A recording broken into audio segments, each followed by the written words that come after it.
के ही नहीं बल्कि पूरी दुनिया के इतिहासकार और द टाइम्स ऑफ इंडिया तक दुनिया की सबसे पुरानी सभ्यता मेसोपोटामिया को मानते हैं। पता है क्यों? क्योंकि इसकी शुरुआत हुई थी 4000 बीसी में। पता है कि इससे पहले ना तो किसी राजा का शासन था और ना ही किसी ऑर्गेनाइज सोसाइटी की शुरुआत। हालांकि तब इंसान तो थे, लेकिन वे सब स्टेबल नहीं थे। उन्हें किसी रूल या रेगुलेशन का नहीं पता था। लेकिन क्या वास्तव में मेसोपोटामिया ही पहली सभ्यता थी? क्या वास्तव में इंसान पहले जंगली हुआ करते थे? उनके पास में कोई सिविलाइजेशन नहीं थी? तो आप जानकर हैरान रह जाओगे कि ऐसा बिल्कुल भी नहीं है। क्योंकि आए दिन इतिहासकारों को कुछ ऐसा मिलता रहता है जिससे वे सोचने पर मजबूर हो जाते हैं कि मेसोपोटामिया नहीं तो फिर कौन सी थी वह सभ्यता जो धरती पर सबसे पहले आई। पूरी कहानी बताएंगे, मगर उसके लिए आपको हमारी वीडियो को अंत तक देखना होगा। चलिए शुरू करते हैं। पहले सुमेरिया में सुमेरियन किंग लिस्ट नाम का एक अभिलेख मिला था, जिसमें ऐसे राजाओं के नाम लिखे हैं जिन्होंने सुमेरिया में राज किया था। आप जानकर हैरान रह जाओगे कि यह कोई एक दो नहीं बल्कि हजारों राजाओं के नाम की लिस्ट है। यही नहीं, इसमें उनके रूल का टाइम पीरियड भी लिखा हुआ है। मगर किसी भी समय कुछ ऐसा है जो इसे रोचक बना देता है। असल में इसमें लिखे राजाओं के राजकाल का समय कुछ साल नहीं बल्कि हजारों साल का है, जो ह्यूमन के लिए तो पॉसिबल ही नहीं है। यही नहीं, इसमें बताए गए सबसे पुराने राजा का समय तो 21,000 साल पहले तक का था। इससे स्पष्ट होता है कि जितना आज समझा जाता है दुनिया में सभ्यताओं का इतिहास उससे कहीं ज्यादा पुराना है। सबूत नहीं है। दुनिया भर में ऐसे ना जाने कितने मैन्युस्क्रिप्ट और आर्किटेक्चरल एविडेंस मिले हैं जो मेसोपोटामिया को सबसे पहले सिविलाइजेशन मानने की टाइमलाइन से मेल नहीं खाते। समझ नहीं आता कि आखिर ऐसा क्यों है। मैन्युस्क्रिप्ट्स और आर्कियोलॉजिकल एविडेंस इतने पुराने हैं, तो फिर अभी तक इनकी पुरानी सभ्यता क्यों नहीं खोजी गई? क्या इन एविडेंस में कोई गड़बड़ी है या फिर वैज्ञानिकों की खोज में कुछ कमी है? वैज्ञानिक ही मानने के लिए तैयार नहीं कि हमारी धरती पर सभ्यताओं का इतिहास बहुत पुराना है। उसके लिए आपको सिविलाइजेशन के इतिहास की जानकारी होनी चाहिए। मगर सभ्यताओं के इतिहास को जानने से पहले बात करते हैं हमारी एक्सेंस यानी कि पूर्वजों की। दरअसल एसेंट्स ऑफ ह्यूमन ने धरती पर 28 लाख साल पहले एंट्री ली थी। मगर तब का इंसान आज के इंसान की तरह नहीं हुआ करता था। असल में हमारा इवोल्यूशन होमो सेपियंस से हुआ है, जो धरती पर 3 लाख साल पहले इवोल्व हुए थे। इसी से गड़बड़ नजर आती है कि जब हमारे पूर्वज 28 लाख साल पहले से धरती पर रह रहे थे, तो मेसोपोटामिया जो 6000 साल पहले स्थापित हुआ था, तब ऐसा क्या हुआ था कि मेसोपोटामिया का सबसे पहली सभ्यता माना जाता है? एक्चुअल में इंसानों का इवोल्यूशन धीरे धीरे हुआ और इंसानों की बस्ती को सभ्यता यूं नहीं कहा जाता, क्योंकि सभ्यता का आधार होती है सोशल स्ट्रक्चर एंड नॉलेज का डेवलपमेंट होना।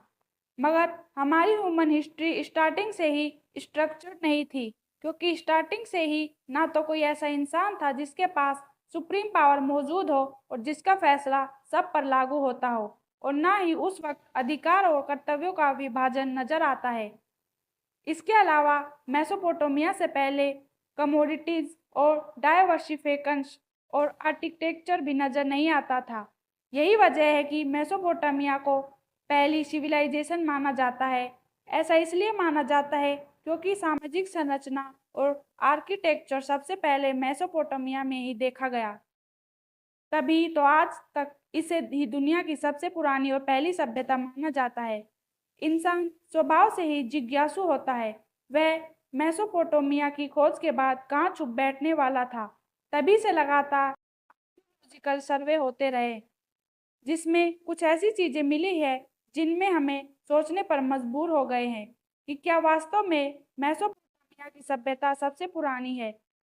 आर्कियोलॉजिकल सर्वे की बात करें तो आर्कियोलॉजिस्ट को पाकिस्तान के मेहरगढ़ में कुछ ऐसे एविडेंस मिले जो चौंकाने वाले थे।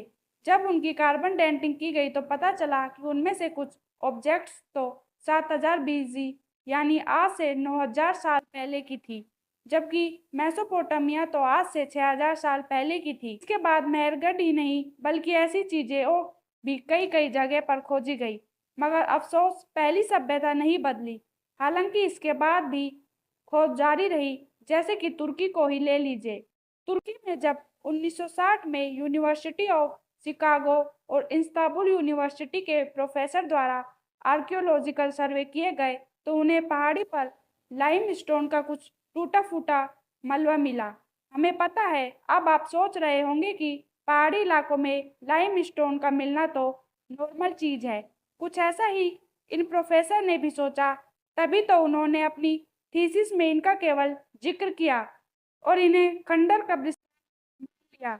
लेकिन फिर क्लॉस स्मिथ नाम के व्यक्ति ने इसमें कुछ अलग देखा, तो वह 1994 में यहाँ पर आए।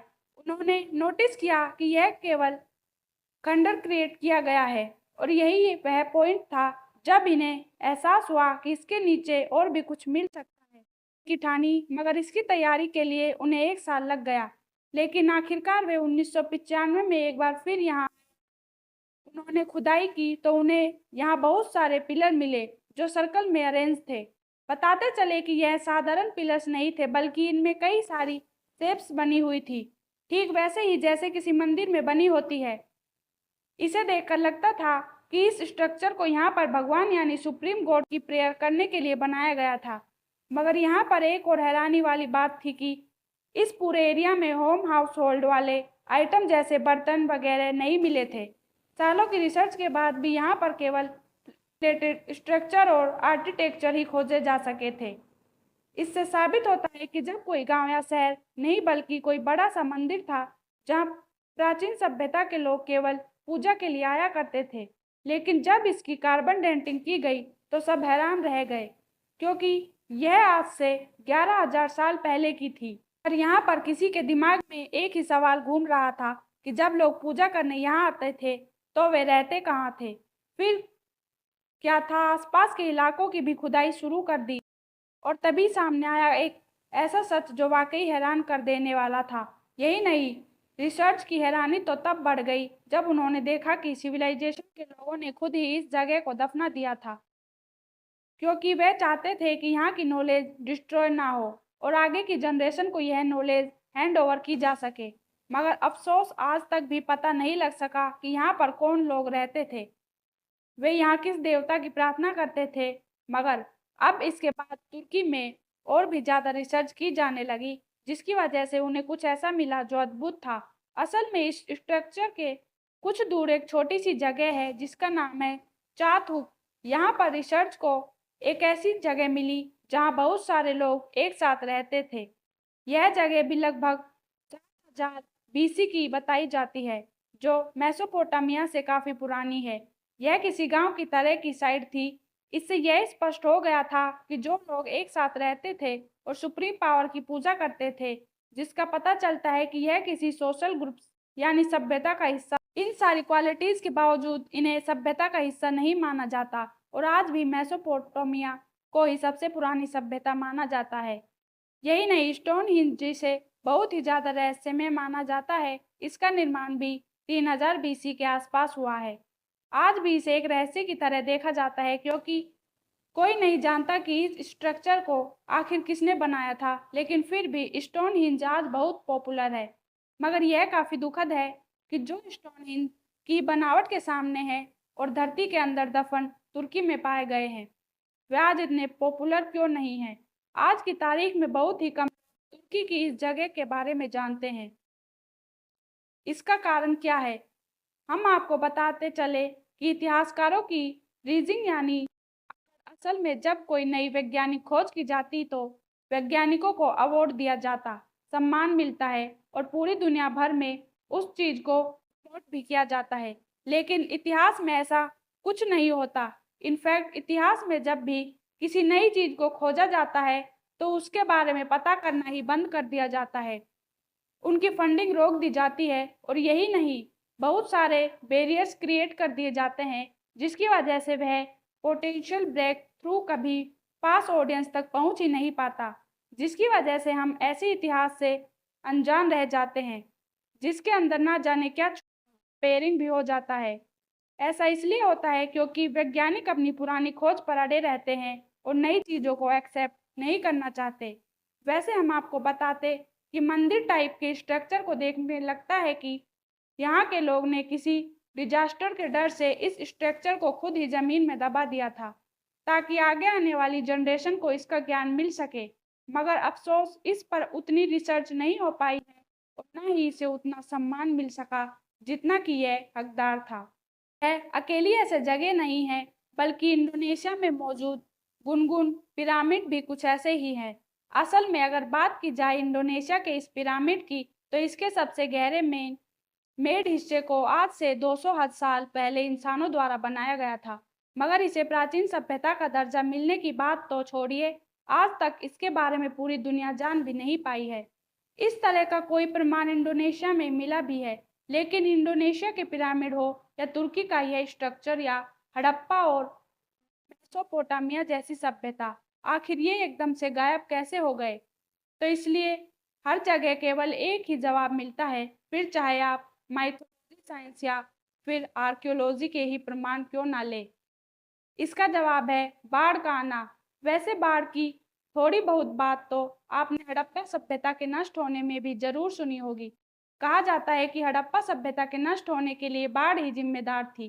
साथ ही सुमेरियन किंग लिस्ट जिसकी बात की थी, उसमें भी सबसे पुराने राजा के नाम को बिफोर द फ्लड एरा लिखा गया है, यानी कि वे ऐसे राजा थे जो बाढ़ आने से पहले शासन, लेकिन फिर भी एक बाढ़ आई और सब कुछ खत्म हो गया। हालांकि फिर से साम्राज्य की शुरुआत हुई और नए राजा बने, लेकिन यहाँ पर कुछ ऐसा लिखा गया है जो काफी चौंकाने वाला था। असल में लिखा गया है कि जो राजा बाढ़ से पहले राज किया करते थे, उनका शासनकाल 2200 से 28,000 सालों के बीच का था, यानी कि राजा इतने लंबे समय तक राज किया करते थे। लेकिन यह कैसे संभव हो सकता है कि कोई इंसान इतने दिनों तक जीवित रह सके, जबकि आज के समय में हमारे आसपास औसत आयु 70 से 80 साल के बीच ही मौजूद है। यहाँ पर 100 साल के लोग बहुत ही कम नजर आते हैं, तो फिर इतने साल तक आखिर कोई इंसान जीवित कैसे रह सकता है? आप जानकर हैरान हो जाओगे कि बाढ़ के बाद वाले राजाओं में से किसी का भी इतना लंबा कार्यकाल नहीं था। साथ ही इसमें यह भी लिखा गया है कि जब शुरुआत में यानी बाढ़ से पहले राजा स्वर्ग से उतरकर धरती पर राज करने आए, तो वे एक प्राचीन सुमेरियन शहर में गए। और आप जानोगे कि चाहे वह हिंदू ग्रंथ हो या इस्लामी या फिर किसी भी धर्म क्यों ना हो, हर एक माइथोलॉजी में स्वर्ग को स्पेस या आउटर स्पेस ही कहा जाता है। अब आप बैकुंठ धाम को ही ले लीजिए, यह भी स्पेस में ही है, बताया गया है। इससे इंसान सोचने पर मजबूर हो जाता है कि क्या वास्तव में पहले धरती पर इतने इंटेलेक्चुअल लोग हुआ करते थे जो हजारों साल तक राज करते थे, मगर फिर कुछ ऐसा हुआ कि जब वे धरती को छोड़कर स्वर्ग गए, तो उनके अस्तित्व को मिटाने के लिए इतनी बड़ी बाढ़ आई और सब कुछ खत्म हो गया।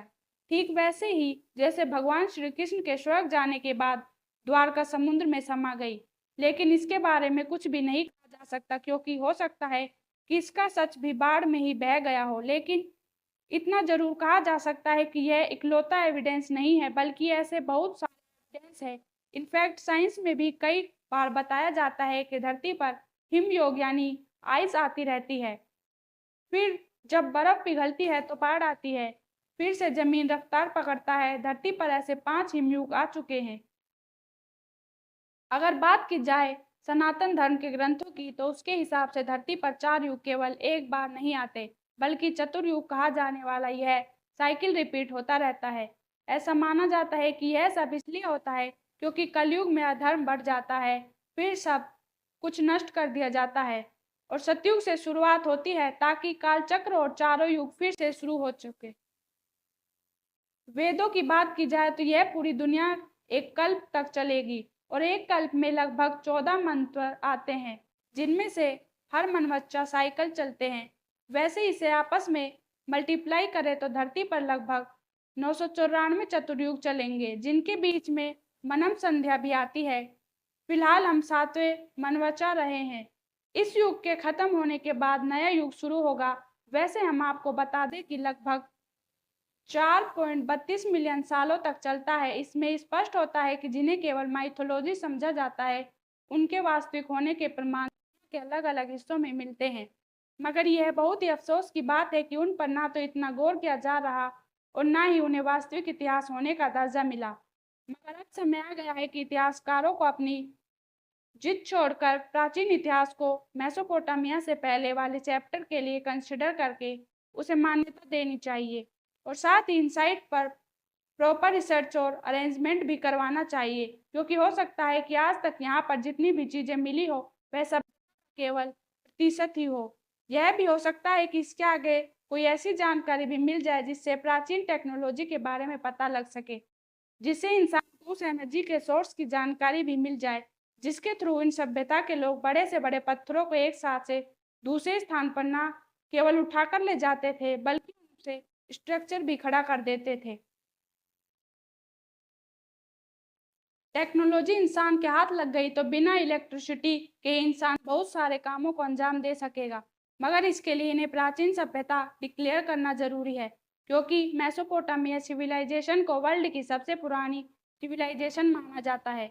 लेकिन इससे भी पुरानी कुछ सिविलाइजेशन यहाँ मौजूद थी, जैसे जेरिको सिविलाइजेशन।